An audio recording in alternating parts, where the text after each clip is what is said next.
नमस्कार. रावित भावामध्ये आपल्या सर्वांचं स्वागत आहे. एक व्हिडिओ अगोदरच बनवला होता. तोपर्यंत मॅडमला खरंच वाटलं की आपली चुकी झाली.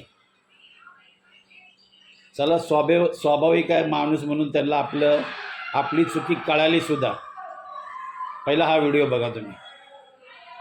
कॉक्सिटच्या समोर जो डिवायडर आहे तिथनं 3 मुली ट्रिपल सीट बसून एकदम रॅश प्रमाणे ड्रायव्हिंग करून एकदम माझ्या समोर आल्या होत्या. मी ब्रेक दाबला होता आणि त्यांना बोलले पण होते की अगं गाड्या नीट चालवा, तुम्ही जाचाल दुसऱ्यांनाही घेऊन जाचाल, तू तुझं बघ, अशी आरेरावीची भाषा करून 3 मुले तिथून पसार झाल्या होत्या. त्या वेस्ट साईडच्या कोपऱ्यावरती मला त्यांना गाठता आलं आणि म्हणून उतरता क्षणी मला सहन नाही झालं सर. मी लगावल्या 2 आणि मारायला नको होतं सर, पण एका आईच्या भूमिकेतनं मी त्यांच्यावर हात उचललेला आहे. त्या स्वतः मान्य करतात की सहन झालं नाही, म्हणजे त्यांना कळालं होते की आपली चुकी झाली आहे. हे अगोदर विचार करायचा होता ना.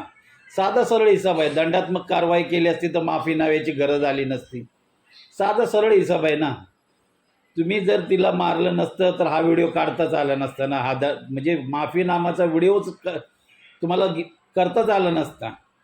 पण तुम्हाला कळालं की खरंच आपण चुकलोय. चला, आता तो काही विषय नाही, पण पुढच्या वेळेला ना थोडंसं लक्षात ठेवा ना. आपला राग आहे ना तो थोडासा आटोक्यात ठेवा, कारण तुम्ही शासकीय कामामध्ये रुजू आहे तर त्याचा आदर करा.